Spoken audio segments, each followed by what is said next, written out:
ठीक है, स्टार्ट करते हैं जीपी के अंदर। कल हमने क्या क्या सीखा था, एक बार उसका एक छोटा सा क्विक रिवीजन हम देखेंगे। जीपी यानी गुणोत्तर श्रेणी, ज्योमेट्रिक प्रोग्रेशन होगा आपके पास, और ज्योमेट्रिक प्रोग्रेशन यानी ये गुणा होने पर अगला पद निकल के आएगा। समांतर श्रेणी में अंतर समान होने पर, कोई चीज जुड़ने पर नया पद निकल के आ रहा था, इस बार गुणा होने पर आएगा। इसका फर्स्ट टर्म हमने क्या बोला, ए बोला, तो नेक्स्ट टर्म क्या बन के आएगा, ए आर बन के आएगा। उससे नेक्स्ट टर्म क्या बन के आएगा, उससे नेक्स्ट टर्म, उससे नेक्स्ट। इसका मतलब यहां से एक चीज मैं बहुत अच्छे से समझ गया कि फर्स्ट टर्म केवल ए से चालू होगा, सेकंड टर्म में आर आएगा, मतलब दूसरा पद है लेकिन आर एक ही है, तीसरा पद है लेकिन आर दो, चौथा पद है लेकिन आर, पांचवा पद है लेकिन, तो समझ में आ गया कि आर एक कम रहेगा पद, जिस पद की बात करेंगे। 10वां पद है तो ए आर की पावर 9, 15वां पद है तो ए आर की पावर 14, 20वां पद है तो ए आर की पावर, nवां पद है तो ए आर की पावर n में से एक कम करना पड़ेगा आर को। बोलो क्लियर, n-1। ये हमारा tn का फॉर्मूला, जिसको हमने कल बेहतरीन तरीके से पढ़ा कि ए आर की पावर n-1। इस बात का हमें पता होना चाहिए, किसी भी पद को निकालने के लिए nवें पद का जीपी में फॉर्मूला है ये हमारा। जीपी के अंदर अभी तक हम पदों के योग पर नहीं गए, जीपी में पद का फॉर्मूला। किसी भी सीरीज को अगर हम करते हैं, कोई भी पद निकालने के लिए अगर मुझे बोलता है, जैसे मान लो आपने कोई पद लिखा, आपने 10 लिखा, फिर 30 लिखा, फिर 90 लिखा, फिर 270 लिखा, और इस प्रकार से आपने लिख दिया, कोई सीरीज लिख दी, और आपने कह दिया कि इसका आप मुझे 7वां पद बताइए, T7 की वैल्यू फाइंड आउट करें। तो सबसे पहले तो आपको सीधा सीधा ये पता होना चाहिए कि T7 AR6 होगा। T7 क्या होगा, R की वैल्यू 6 होगी इसके अंदर, और A और R हम इस सीरीज से निकाल के ले आएंगे। मतलब A की वैल्यू अपन कहेंगे, बताओ कितनी, 10, और R की वैल्यू इसे मल्टीप्लाई आगे करते हुए आएंगे, तो बताओ क्या चीज मल्टीप्लाई हो रही है, 3 मल्टीप्लाई हो रही है, तो ये R की वैल्यू आ गई। तो अगर मुझे 7वां पद बताना है तो A की वैल्यू कितनी, 10, और मल्टीप्लाई में 3 की पावर कितनी हो गई, 3 है ना, R की वैल्यू कितनी है 3, इसकी पावर कितनी आ जाएगी 6, ये 6 हो गई। 3 को 6 बार गुणा करते हैं तो 7 ये आता है 729। तो बताओ इसका नेक्स्ट टर्म कितना होगा, 0 लगा दो, ये हमारा आंसर आ गया। बोलो क्लियर है क्या।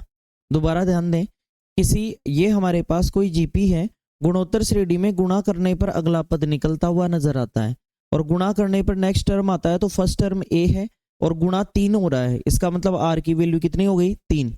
7वां पद चाहिए तो ए आर 6 होगा, ए आर 6 होगा। ए की वैल्यू कितनी लिखी हमने 10, और यहाँ ये 3 लिखा, पावर 6 लिख दी। 3 की पावर 6 मुझे पहले से याद थी, मैंने कहा 2 और 3 की पावर 10 तक याद होनी चाहिए आपको, कि 2 की पावर 2 का 4 बनेगा मान, 2 की पावर 3 का 8 बनेगा, ऐसे आपको पावर 10 तक का मान याद होना चाहिए। तो मुझे याद था, जिसको याद नहीं है वो गुणा कर लेगा। 3 को कितनी बार गुणा करना है, जितनी बार पावर है, 6 बार गुणा करना है।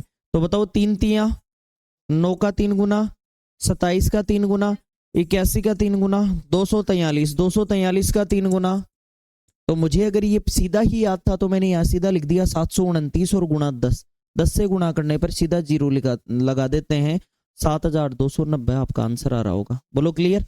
इस प्रकार से किसी भी जीपी के अंदर अगर हम पदों को लेके चलेंगे तो ऐसे लेके चलेंगे। अब इसमें एक गजब बात पता है क्या निकल के आई, कोई भी जीपी होगी उसकी एक बात हमें याद होना चाहिए,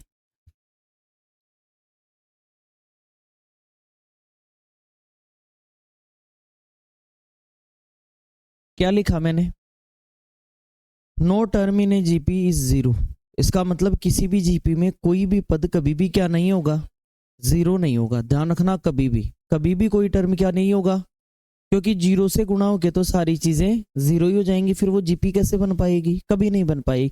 तो सबसे इंपॉर्टेंट क्वेश्चन हमने पढ़ा नहीं, लेकिन हमें बात याद होनी चाहिए कि किसी भी जीपी के अंदर कोई पद क्या नहीं होना चाहिए, 0 कभी भी नहीं होना चाहिए जीपी के अंदर, और होगा भी नहीं। दूसरी चीज, एक जीपी में अगर 3 पद है,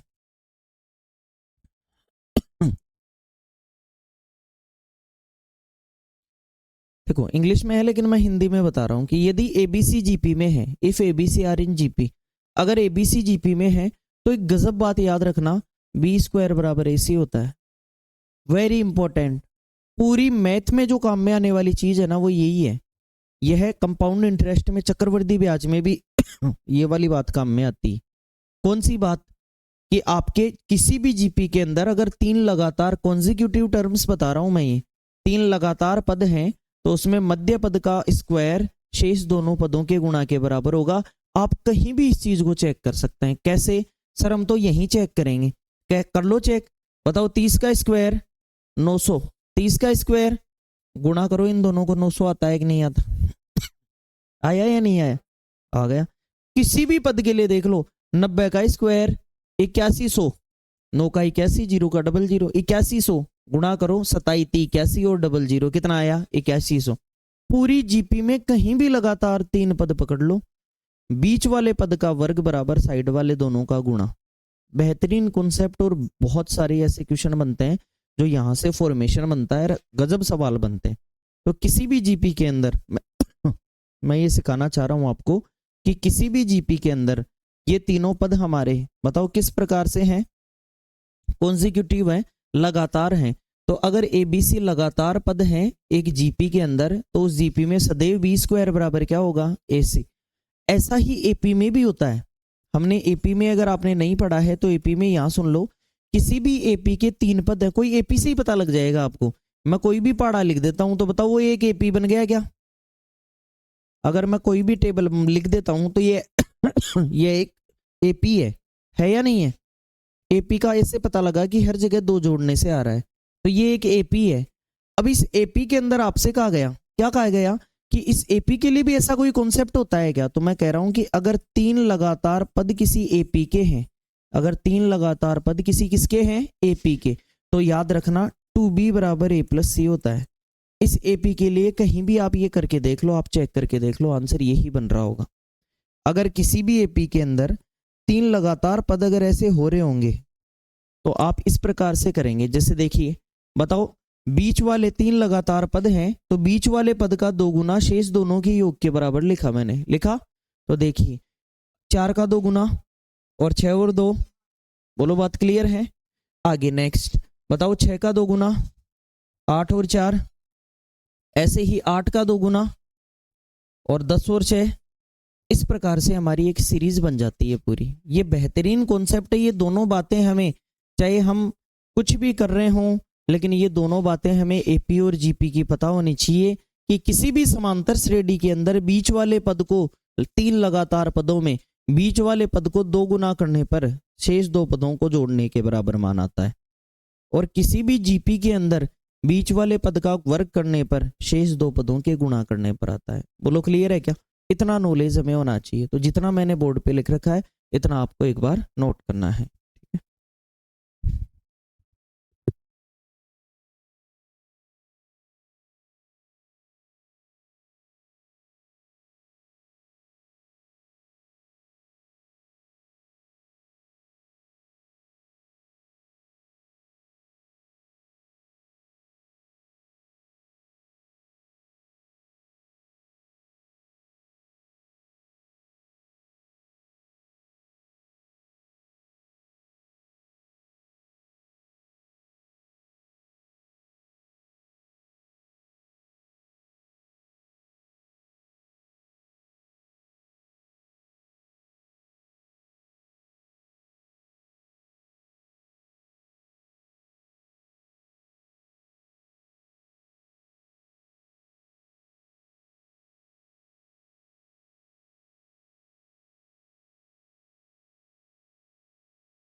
बताइए, लिख दिया क्या? ये जो बातें मैंने लिखी हैं ये वेरी इंपॉर्टेंट हैं, इन्हें एक बार फिर से सुन लेना। जीपी के किन्हीं भी 3 कॉन्जिक्यूटिव टर्म्स के अंदर, 3 लगातार पदों के अंदर जीपी के अंदर बीच वाले पद का वर्ग करेंगे तो उसके पहले वाले और जस्ट बाद वाले पद का मल्टीप्लिकेशन बराबर आएगा किसी भी जीपी के लिए। अभी मैं हर जीपी में चेक कर करके बता दूंगा आपको, ठीक है? किसी भी जीपी जो हमने कल भी क्वेश्चन किए उनके ऊपर भी ये लागू होता है। और कोई भी जीपी अगर बन रही है बीच वाले अगर लगातार पदों में, ऐसा नहीं कि कहीं से पहला पद उठा लिया, कहीं से दूसरा उठा लिया, कहीं से और उठा लिया, ये नहीं, 3 लगातार पदों के अंदर बीच वाले पद का वर्ग शेष 2 पदों के गुणा के बराबर होगा। और अगर यही चीज हम एपी पर जाते हैं तो एपी के अंदर बीच वाले पद का 2 गुना शेष दोनों पदों के योग के बराबर होगा। ऐसा चीज हमने यहां करके देख ली। बोलो क्लियर है? तो इतनी बातें हमें पता होने के बाद अब हम पीपीटी के थ्रू जीपी को स्टार्ट करते हैं। कल भी हमने जीपी के कुछ पद निकालना सीखा था, यस और नो? तो उसी की तर्ज पर हम आज भी आगे बढ़ते हैं और सवालों को निकालते हैं। आपका पहला सवाल ये रहा।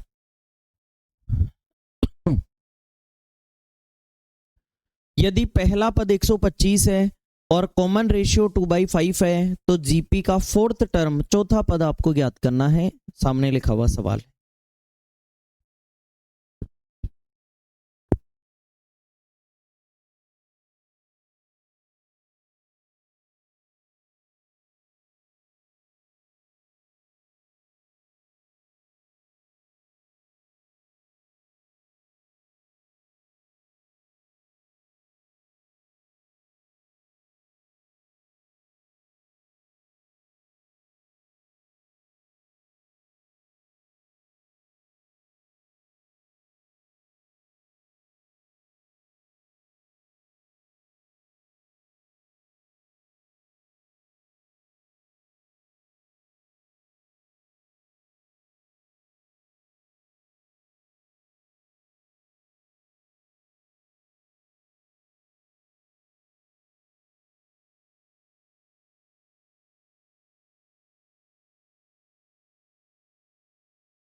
देखिए, अगर 4th टर्म बताना है, अगर मुझे चौथा पद बताना है तो मुझे ये पता है कि मेरे से जो पूछा है वो क्या पूछा है, बताओ? T4 पूछा है मेरे से। अगर T4 पूछा है तो मुझे बड़े अच्छे से पता है कि ये क्या होता है, AR³ होता है। पावर 3 आएगी इसमें। जो पद बोले R उससे 1 का माना है। अब A तो आपको दे रखा है, बताओ दे रखा है क्या? और R की वैल्यू आपको दे रखी है कितनी? 2/5। तो और क्या चाहिए? लो, उत्तर हमारे सामने रखा है। अगर इस सवाल में यहाँ रख रहे होंगे हम तो T4 बता रहे होंगे तो A की वैल्यू कितनी है? 125 मल्टीप्लाइड बाई R की वैल्यू कितनी, और इसका क्या आ जाएगा? क्यूब। अब बताओ 125 क्यूब केवल 2 का है या दोनों का है? जब 2 का क्यूब कर रहे होंगे तो कितना आ रहा होगा? और 5 का क्यूब 125 से क्या कट गया? तो बताओ 4th टर्म क्या होगी? ये हमारा आंसर आ रहा होगा। क्लियर है? हर मान अपन यहाँ से बता सकते हैं। आपको थोड़े से क्यूब तो आने ही चाहिए, कई बार क्यूब आपको डायरेक्ट याद होने चाहिए। 1 का क्यूब, किसी भी चीज को 3 बार गुणा करते हैं तो क्यूब आता है उसका। 1 का क्यूब 1, 2 का क्यूब 3 का, 4 का, 5 का, 6 का, 7 का, 8 का, 9 का, 10 का, 11 का, 12 का, 13 का, 14 का, 15 का, इतना तो कम से कम याद होना चाहिए और आगे बता देंगे हम, ठीक है। जैसे जैसे काम में आते जाएंगे वैसे वैसे आपको लर्न होने चाहिए। तो ये क्यूब मतलब खुद को 3 बार गुणा करेंगे तो यही मान आएंगे। एक को 3 बार गुणा करने पर 2 का क्यूब, 3 का, 4 का, 5 का 125, 6 का 216, 7 का 343, 8 का 512, 9 का 729, 10 का 1000, 11 का 1331। इसको दो दो अंकों में बोलते हैं हमेशा, 1331, ठीक है। तो 11 का 1331, 12 का 1728, 13 का 2197, 14 का 2744, 15 का, ऐसे हम 25 तक याद कर लेंगे। डेली लिखेंगे तो याद हो जाएगा। बोलो क्लियर है। नेक्स्ट क्वेश्चन की तरफ बढ़ते हैं। सीधा सीधा आपको ए और आर गिवन था और फोर्थ टर्म पूछा था, ए आर क्यूब होता है। उत्तर तुरंत निकाल के बता देंगे। नेक्स्ट क्वेश्चन आपके लिए ये रहा। ये एक जीपी दी हुई है आपके पास और आपसे कहा है सिक्स्थ टर्म बताओ, छठवां पद बताओ।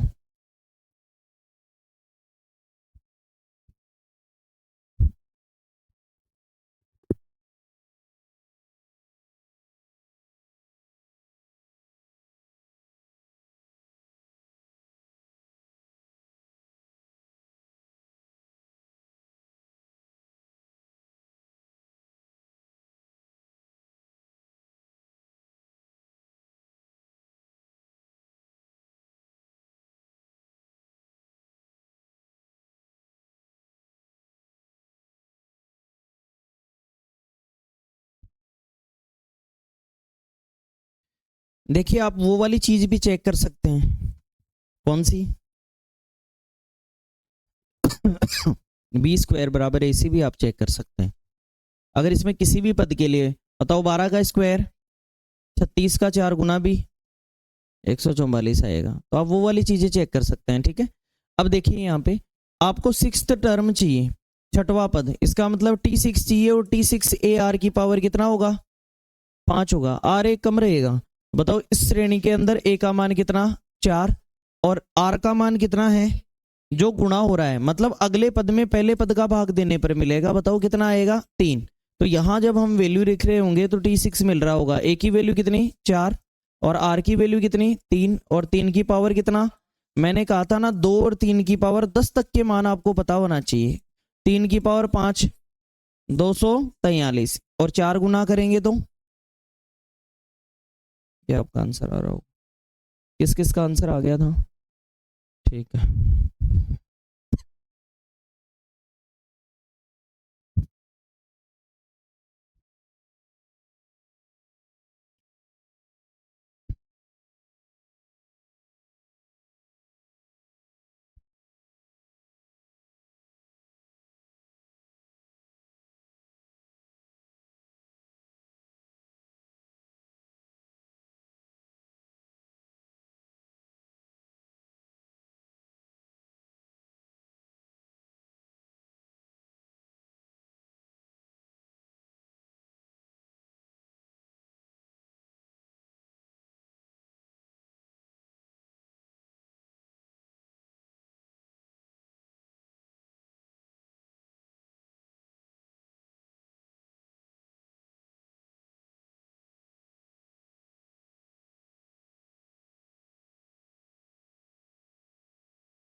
ठीक है, देखिए बढ़ते हैं अगले सवाल की तरफ आपके लिए। इस क्वेश्चन में वही काम कर रहे हैं जो हमने कल की क्लास में कुछ क्वेश्चन किए थे। अगर आपने कल की क्लास ली है तो आज की क्लास आपके लिए इजी होगी एकदम। नेक्स्ट अगला, ये आपको एक जीपी दे रखी है और इसका 8वां पद T8 बताना है। यहां आप हर पद के साथ देख सकते हैं बी स्क्वायर बराबर ए सी होगा। बताओ 6 का स्क्वायर 12 तिया वही 12 का स्क्वायर 24 का 6 गुना 144। हर पद के साथ लगातार 3 पद हैं तो बीच वाले का वर्ग शेष दोनों के गुणा के बराबर होगा। जो पूछा है वो बताइए।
नेक्स्ट क्वेश्चन है आपके लिए।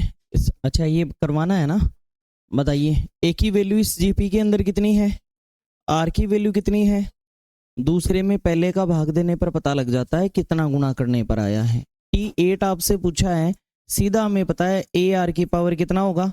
भूल मत जाना, फॉर्मूला ये होता है ए आर की पावर n-1। अगर 8 रखेंगे तो 8 में से 1 जाएगा, तब कितना आएगा, 7 आएगा। अब यहाँ से T8 अगर हम बताएंगे तो बताओ ए का मान कितना, आर का मान कितना और पावर कितनी।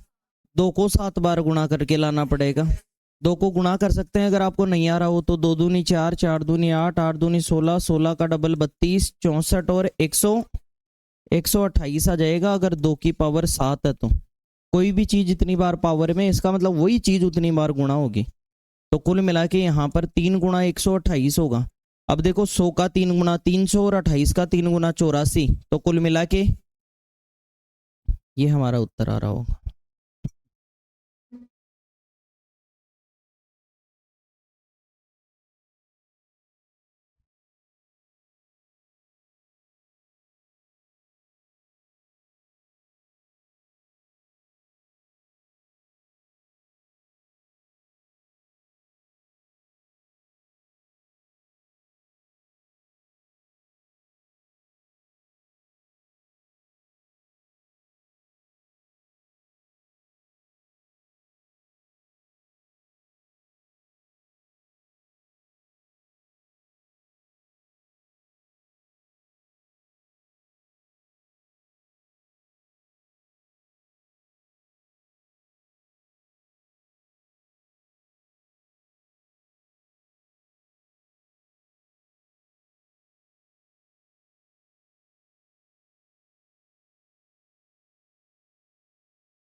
देखिए इससे आगे नेक्स्ट क्वेश्चन की तरफ बढ़ते हैं। अगला सवाल आप मुझे करके बताइए।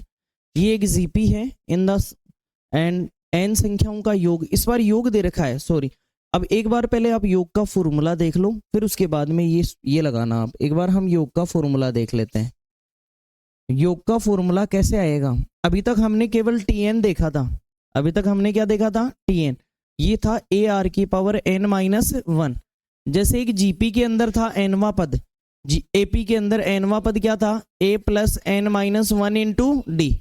लेकिन असली जीपी खुल के तब आई थी जब हम एस एन भी लिखने लग गए थे। क्या था बताओ, एपी के अंदर n/2 2a plus n-1 into D. और फिर मैंने ये कहा था कि एक शॉर्टकट अपना सकते हो यदि आपके पास क्या है, an या l है, an या क्या है l, तो आप एक शॉर्टकट ले सकते हैं। ये हमने एपी के लिए बात की, इसको साइड में रख देते हैं, ये एपी के लिए था। उसी प्रकार से एनवे पद की तरह जीपी में एनवा पद क्या होता है, ए आर की पावर n-1। ये जीपी के अंदर एनवा पद होगा। लेकिन पदों के योग की बात की जाएगी, अगर इसमें भी ऐसा नहीं बोलते हैं इसे, तो पदों के योग के लिए इसका फॉर्मूला होता है ए आर की पावर n-1 अपॉन r-1। अगर ऐसा करेंगे, ये तभी करेंगे जब r किससे बड़ा हो, 1 से, तब तो ये सूत्र लगाना है। कुछ बड़ी चीज नहीं है। इस सूत्र में भी आपको नजर आ रहा होगा फॉर्मूले में, या तो क्या है या फिर 3 ही चीजें। पिछले वाले में भी ए आर और एन ही था, और इस बार भी ए आर और, फॉर्मूले की पहचान करो, लगाना सीख जाओ, उत्तर वही आएगा ए आर और एन से। अगर आपको ए आर और एन से आप कोई सा भी पद बता सकते हो तो उन पदों का योग भी बता सकते हो। बस फॉर्मूला लगाते समय ये फॉर्मूला तभी लगाना है जब आर 1 से क्या हो, बड़ा हो। अगर आर 1 से बड़ा है तो छोटा होने पर क्या करें, तो इस फॉर्मूले का थोड़ा सा रूप बदलो। और अगर आर 1 से छोटा हो तो इसको इधर वाली तरफ 1, क्यों, क्योंकि अगर 1 से बड़ा है तभी तो उसमें से 1 घटाएंगे। 1 से छोटा ही मान आ गया तो फिर 1 में से घटाओ। कुल मिला के इसी को केवल अदला बदली करेंगे। क्या करेंगे, 1 माइनस आर की पावर n बटे 1 माइनस आर। और ये हम भली भांति समझते हैं कि इस कंडीशन में r 1 से क्या है, छोटा। छोटा रहेगा तो छोटा मान तभी तो घटेगा उसमें से एक में से। बड़ा रहने पर r में से एक घटाओ और छोटा रहने पर एक में से r घटाओ। ये दोनों फॉर्मूले योग के फॉर्मूले हैं। जैसे आपने Sn का फॉर्मूला याद किया था, ऐसे ही किसी भी जीपी के पदों का योग अगर आप सम ऑफ टर्म्स करना चाहो तो ये दोनों फॉर्मूले आपको आने कंपलसरी है, ध्यान रखना। फिर सुनिए, nवे पद का फॉर्मूला एपी के अंदर a plus n minus one into d, GP के अंदर a r n minus one power में। इसमें पदों का योग n by two a plus n minus one into d. यहां रेस्ट्रिक्शन है कि पदों के योग के लिए एक चीज का ध्यान रखना पड़ेगा, किसका, r का। r अगर एक से छोटा तो r माइनस वन वाला फॉर्मूला लगाएं, और r अगर एक से बड़ा है अगर एक से तो r माइनस वन वाला फॉर्मूला लगाएं, और अगर एक से r छोटा है तो वन माइनस r वाला फॉर्मूला लगाएं। बेहद आसान है, दिखने में भयंकर थोड़ा सा डरावना है। तो आपको दिखने में थोड़ा डर लग रहा होगा, जब इसको यूज करने लगेंगे ना तो मजा आएगा आपको। तो इसे एक बार लिखिए, फिर इसके क्वेश्चन करते हैं।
जैसे मान लो हम एक क्वेश्चन करके देखते हैं।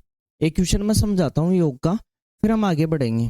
एक क्वेश्चन हम ये कर रहे हैं, जैसे आपको कोई जीपी दे दी, जीपी आप खुद पहचानेंगे कि जीपी है या नहीं है। 3, 3 का स्क्वायर, 3 का क्यूब, 3 की पावर 4, और इस प्रकार से अंतिम पद जो दे रखा है ये 3 की पावर 8 दे रखा है, और आपसे ये कह रखा है कि फाइंड सम, योग ज्ञात करें।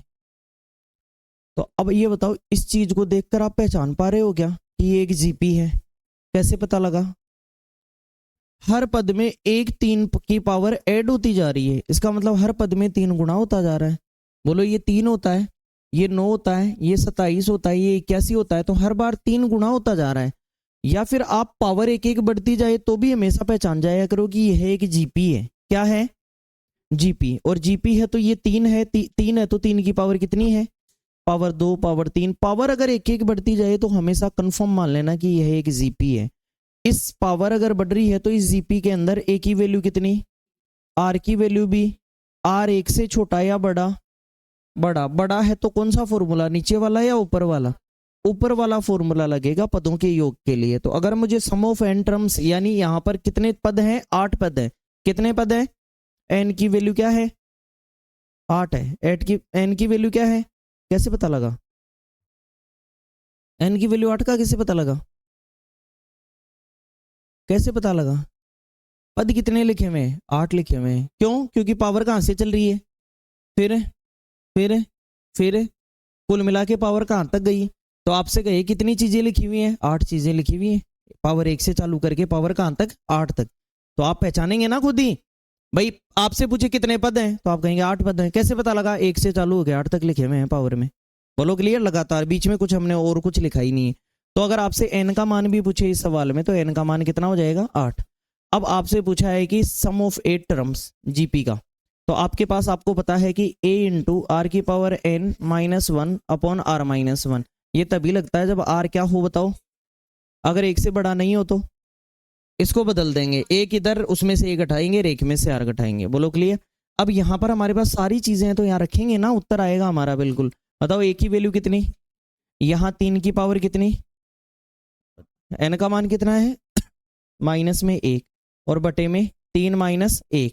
बताओ 3 गुणा 3 की पावर 8, 3 को 8 बार गुणा करो, 3 को 6 बार गुणा करने पर कितना आता है? 729। 3 को 6 बार गुणा करने पर थोड़ी देर पहले आया था ना 729। अरे 3 को 8 बार गुणा कर लिया करो इस प्रकार से, याद ही रखो 3 का। मैंने कहा ना, ये लो 6 बार 7 बार और 8 बार 6500 कितना आ रहा है? 6561 आ रहा है। ये लो गुणा करके देखना पड़ेगा आपको। तो 3 गुणा 6561 माइनस में 1 बटे में 3 में से 1 गया तो कितना आया? 2। अब बताओ 3 गुणा 6561 में से 1 गया तो कितना आया? और 2 का भाग चला जाएगा क्या इसमें?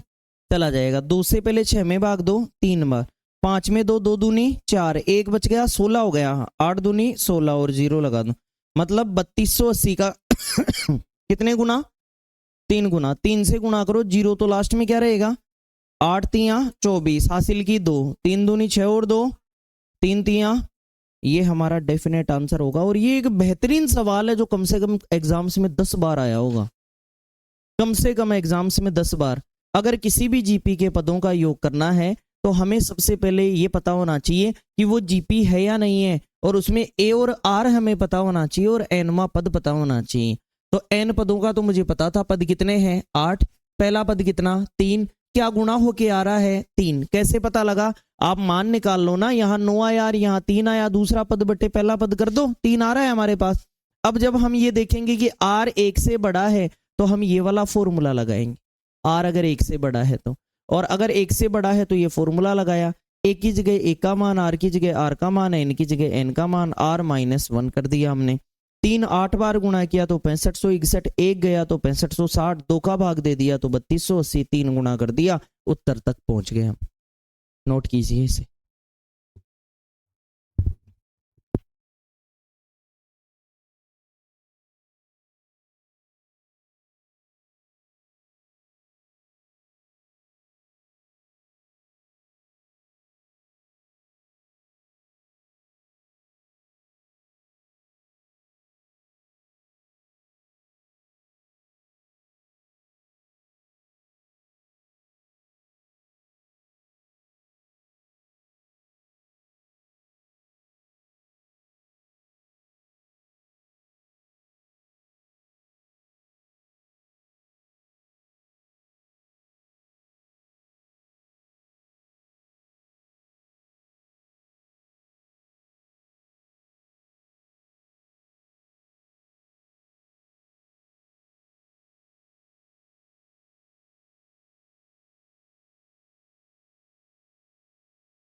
बात करते हैं पदों के योग के लिए। ये दोनों फॉर्मूले आप फिर से रिवाइज कीजिए। एस एन बराबर ए आर की power n minus one upon r minus one. अगर आर एक से बड़ा है तो ये वाला फॉर्मूला लगाना है पदों के योग के लिए, और अगर एक से छोटा है तो ये वाला फॉर्मूला। सीधी सीधी दो टूक बात ये है कि एक तो पहला पद चाहिए, एक सार्वनुपात चाहिए और एक पदों की संख्या चाहिए। ये अगर हमारे पास होंगे तो उत्तर निकल जाएगा। बोलो क्लियर है क्या? अगला सवाल अब आपके लिए, इस बार आपके लिए ये सवाल है। इस बार आपको पदों का योग दे रखा है, एस एन की वैल्यू दे रखी है, एन का मान पूछा है। सवाल आपके सामने, आप खुद करेंगे इस सवाल को।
देखिए क्या करना है, आपके पास ए है क्या बताओ, कितना आर है, कितना 2 से गुणा करने पर नेक्स्ट टर्म निकलता हुआ आ रहा है, और आपके पास एस एन है, कितना है, बोलो क्लियर है? ये आर एक से छोटा है या बड़ा, एक से छोटा है या बड़ा, तो पदों के योग में बड़े वाला फॉर्मूला लगेगा। कौन सा? एस एन बराबर ए आर की power n minus one upon में आर माइनस, ये वाला फॉर्मूला लगेगा। और सब कुछ मेरे पास रखा हुआ है, बस उत्तर बताने की देर है। मैथमेटिकल तरीके आने चाहिए, गणितीय संक्रियाएं। सामने ध्यान दें, बताओ एस एन का मान सवाल में कितना, 2044। ए की वैल्यू सवाल में कितनी, 4, और आर की वैल्यू सवाल में कितनी, इसकी पावर एन, एन का मान मुझे बताना है -1/2 -1। बताओ 2 में से एक गया तो एक को लिखो, चाहे मत लिखो, भाग में कोई फर्क नहीं पड़ता। जैसे मान लो 3 है तो इसे 3 लिख दो, चाहे 3/1 लिख दो, है तो 3 ही, समझ गए? तो एक को लिखो चाहे मत लिखो। अब बताओ ये तो हो गया खत्म। अब 4 से इसको काट देते हैं बराबर में, तो बताओ 4 से 4 कितनी बार, 4 पंजे 5 बार कट गया, 4 एकम कितना आ गया 511, मतलब 2 की पावर n माइनस 1 बराबर कितना है, इसको इधर लिख दो, इसको इधर लिख दो, कोई फर्क नहीं पड़ता, समझ गए, बराबर में ही।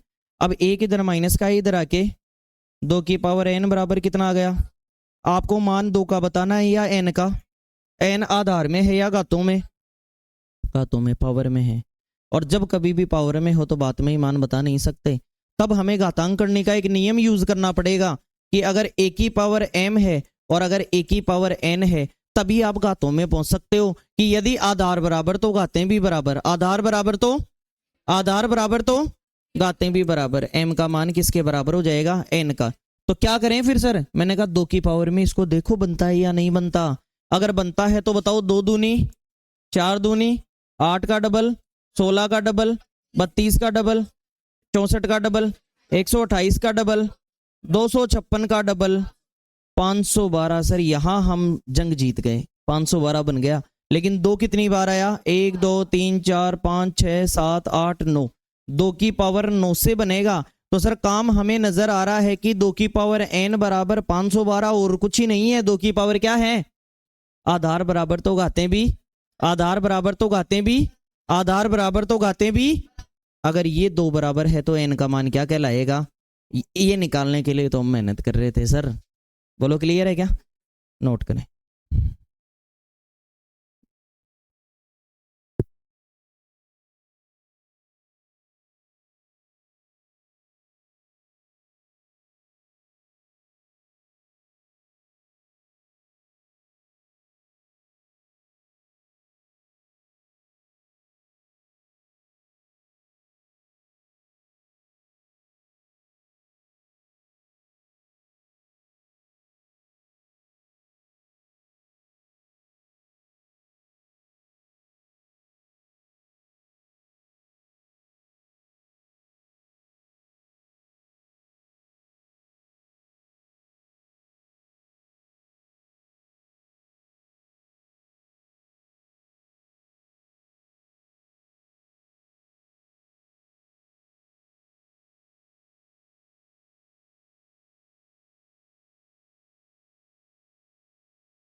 लो ये बात समझ में आ गई आपके? ठीक है, नेक्स्ट क्वेश्चन इसी की तर्ज पर। ये एक जीपी है और इसका एसएन दे रखा है 1275, एन का मान बताना है।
देखिए बताओ इस सीरीज के अंदर ए की वैल्यू कितनी है, आर की वैल्यू कितनी है, कैसे पता लगी? दूसरा पद बटे पहला पद 10/5 2 आ गई हमारे पास। एस एन कितना है? जब हम फॉर्मूला लगा रहे हैं तो आर की वैल्यू देखकर लगाएंगे। क्यों लगाएंगे वैल्यू देखकर? एक से बड़े के लिए फॉर्मूला अलग होता है और एक से छोटे के लिए फॉर्मूला अलग होता है, इसलिए हमें आर को देखकर फॉर्मूला लगाना पड़ेगा। आर 2 है, इसका मतलब एक से बड़ा है, और एक से बड़े के लिए ये फॉर्मूला लगता है ए आर की power n minus 1 upon r minus 1।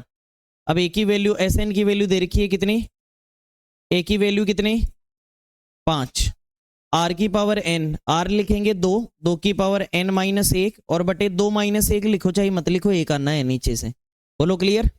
अब यहां से 5 से इसे काट दो, एक में भाग नहीं गया तो 12 में दो, 5 दूनी 10, 2 बच गया 27, 5 गुना 5 25, 2 बच गया 25, 5 बार 255, 2 की पावर एन माइनस 1 बराबर 255 है। बताओ एक इधर आके जुड़ जाएगा तो 2 की पावर एन बराबर कितना होगा? आपको 2 का मान बताना है या एन का मान बताना है? एन आधार में है या घातों में? एक ही कॉन्सेप्ट लगेगा, आधार बराबर तो घातें भी, आधार बराबर तो घातें भी, आधार बराबर है ही नहीं तो क्या करें? बराबर बनाएं। 2 को गुणा, ये तो और अधिक टूट नहीं सकता तो इसको गुणा कर करके देखो। तो आपने जब गुणा किया होगा तो 2 की पावर एन बराबर 2 की पावर 8 आया होगा, 2 को 8 बार गुणा किया तो ये बन रहा होगा 256। अब बताओ आधार बराबर तो घाते भी, आधार बराबर तो घाते भी, घाते बराबर तो एन का मान, ये हमारा उत्तर हो जाए।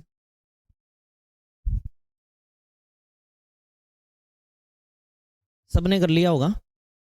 नेक्स्ट क्वेश्चन की तरफ बढ़ते हैं, ठीक है। ये हमारा अगला सवाल, ये जीपी है आपके पास 16 32 64 और श्रृंखला में पहली 10 संख्याओं का योग बताओ। एन की वैल्यू कितनी है? 10 पदों का योग बताना है।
देखिए क्या करना है आपको, सामने ध्यान दीजिए, बताओ ए की वैल्यू कितनी, आर की वैल्यू कितनी, एन की वैल्यू कितनी, एस एन थोड़ी है। पिछले वाले सवालों में एस एन हुआ करता था, क्या हुआ करता था, आप देखिए गौर से एक बार, पदों का योग दे रखा है, पिछले सवाल में पदों का योग दे रखा है, इस बार आपसे कहा है कि पदों का योग तो बताओ सर आप, एस एन की वैल्यू तो बताओ आप, एस एन की वैल्यू बताओ जो एन जो हम दे रहे हैं उसके लिए, एस एन की वैल्यू बतानी है आपको।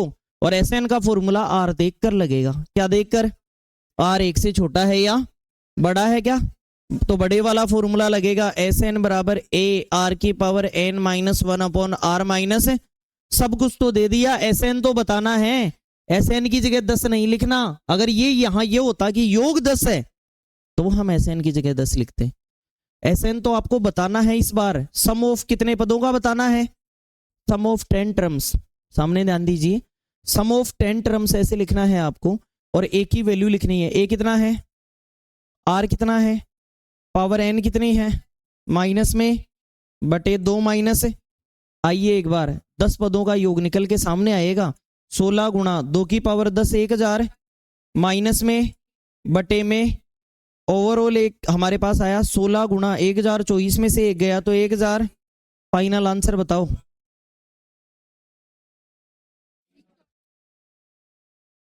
ये हमारा आंसर आ रहा हो, बोलो क्लियर। तो कोई बात नहीं, बड़े बड़े शहरों में छोटी छोटी बातें होती रहती हैं, आपने ये जो गलती की है हर गलती से हमें कुछ ना कुछ सीखना है, और सीख लेकर ही हमें आगे बढ़ना है, बोलो क्लियर है क्या।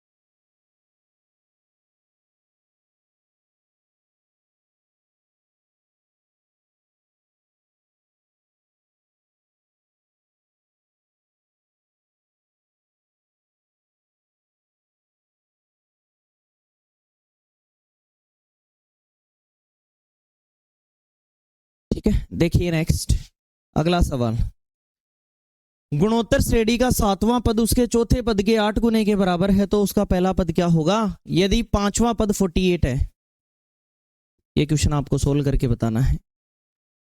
The 7th term of a GP is equal to 8 times of its 4th term, then what will be its first term if 5th term is 48। अपना दिमाग लगाइए और उत्तर तक पहुंचने की कोशिश करो।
आपको जो चीजें दे जो चीजें दे रखी है वो देख देख लेते हैं। T7 है क्या आपके पास, क्या होता है, और आपके पास T4 है क्या? क्या होगा बताओ? और आपसे ये भी कह रखा है कि ये जो सातवां पद है ये 8 गुना होगा। सातवां पद कितने गुना होगा? 8 गुना। तो अगर मैं ये कहना चाहूं कि T7 और T4, इसका मतलब आप कहेंगे बताओ क्या होना चाहिए? अगर ये 1 है तो ये 8 है, 8 गुना तभी तो हुआ। कोई चीज 1 है तो दूसरी 8 है, 8 गुनी। 1 है तो 2 है, 2 गुनी हो गई। 1 है 3 है, 3 गुनी। 1 है 8 गुनी। बोलो क्लियर है क्या? तो अब मैं यहां मान लिख रहा हूं केवल AR6 और नीचे वाले का मान AR3 और बराबर 8 बटे कितना? 8 से क्या कट गया? सॉरी, ए से क्या कट गया?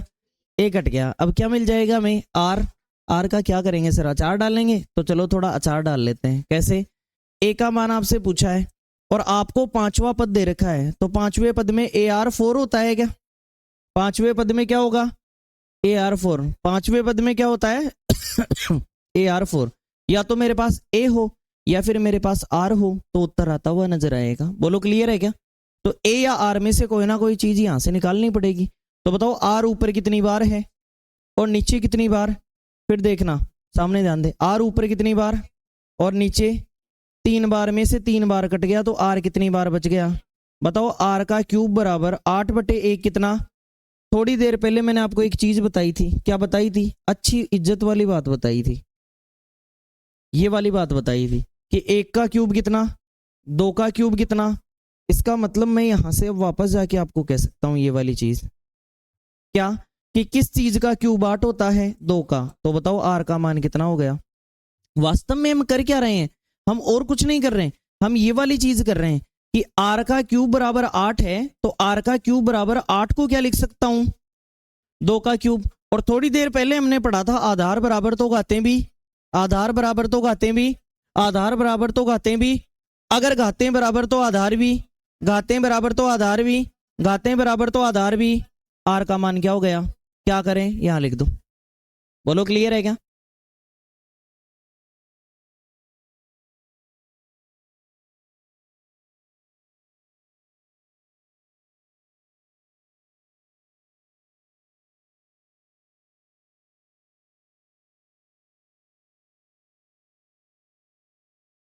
ए गुणा 16 बराबर कितना है? बताओ। 16 का पहाड़ा दोनों तरफ बोला जा सकता है क्या? बोला जा सकता है। 16 एकम 16 ती, ए गुणा 1 बराबर, उत्तर की प्राप्ति हो चुकी है। बोलो क्लियर? दोबारा समझें एक बार सवाल को इसी तरीके से। आपसे कहा है कि सातवां पद चौथे पद का 8 गुना है, तो T7 is 8 times of T4। मतलब T7 बटे T4 करेंगे तो ये 1 होना चाहिए और ये कितना? 8 होना चाहिए, तभी तो 8 गुना होगा। 2 गुनी करने के लिए आप चीज को 1 से 2 कर देंगे, 3 गुने के लिए 3, 4 गुने के लिए 1 से 4, 8 गुने के लिए 1 से 8। तो मैंने T7 लिखा तो आपने कहा सर AR6 होता है। तो T4 लिखा तो आपने कहा AR3 होता है। तो आपने ए को ए से उड़ा दिया तुरंत ही। आर ऊपर 6 बार, आर ऊपर 3 बार, तो ऊपर आर कितनी बार बचा? 3 बार। 8 बटे 1 कितना आया? 8 आ गया। अब बताओ 8 को 2 का क्या लिख सकते हैं? क्यूब। क्यों लिखूं सर? पावर सेम करने के लिए। क्यों सेम करूं? क्योंकि पावर सेम तो आधार भी, उससे क्या होगा? आर आ जाएगा सर। तो बताओ पावर सेम कर दी मैंने, 3 और 3, तो आधार भी सेम हो गए, तो आर का मान कितना आ गया? क्या करूं इसका? पांचवें पद में रखो ना। पांचवा पद क्या होता है? AR4। आर का मान निकाल लिया कितना? 2। 2 की पावर 4 बार गुणा करेंगे, 16 से 48। ए का मान कितना? उत्तर मिल गया। क्लियर है? एक बार नोट करें, फिर देखते हैं।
पितल पातल वाली क्या?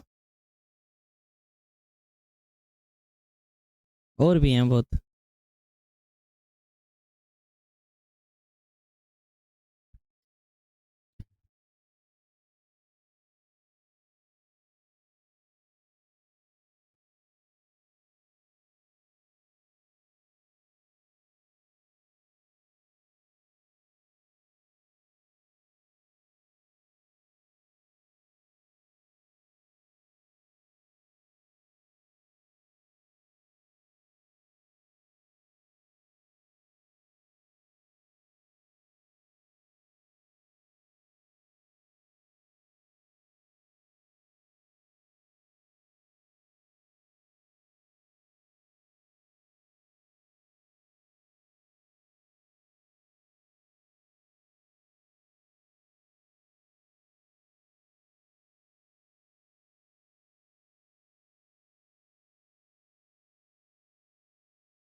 चलिए आज मैथ के लिए हम इतना ही करते हैं, इसके अलावा नेक्स्ट कल करेंगे हम, ठीक है।